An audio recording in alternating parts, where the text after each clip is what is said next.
और यहाँ आपको बताएं कि शेखुपुरा में भी जश्न आज़ादी की तैयारियां उरूज पर, जबकि जश्न आज़ादी में चंद रोज बाकी है। शहरी जोश खरूज से तैयारियों में मसरूफ दिखाई दे रहे हैं, जबकि बाजारों में गहमा गहमी और रश बढ़ गया। शहरी बच्चों और फैमिलीज के हमरा झंडे, झंडियां, बैजेस और सब्ज हिलाली परचम खरीदते दिखाई दे रहे हैं। इस वक्त हमारे नुमाइंदे मोहम्मद शिराज मौजूद हैं। जी मोहम्मद शिराज, मजीद बताइएगा। आज बिल्कुल जश्न आज़ादी में चंद रोज बाकी है। जिंदा दिलाने शेखुपुरिये जो है इस वक्त पुरजोश दिखाई दे रहे हैं। मैं इस वक्त मौजूद हूँ अकबर बाजार में। यहाँ पर जो है वो शहरियों का जो है वो रश दिखाई दे रहा है। शहरी जो है वो जश्न आज़ादी की तैयारियों के लिए अपनी फैमिलीज के हमरा, बच्चों के हमरा यहाँ पर जो है पहुँच चुके हैं। हर तरफ जो है सब्ज हलाली परचम की जो है भरमार है।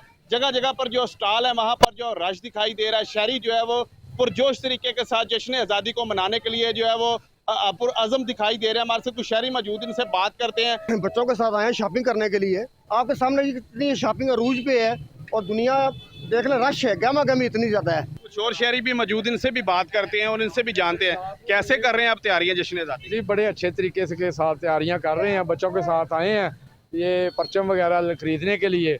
तो 14 अगस्त में चंद रोज़ बाकी हैं, लिहाजा हम बड़े अच्छे तरीके के साथ और बड़े जज्बे और जोश के साथ मनाएंगे 14 अगस्त। जी बिल्कुल, शहरियों का यही कहना था कि ये जो मुल्क है ये लाजवाल कुर्बानियों के बाद हमें हासिल हुआ है। इस दिन को जो है भरपूर तरीके के साथ मनाएंगे।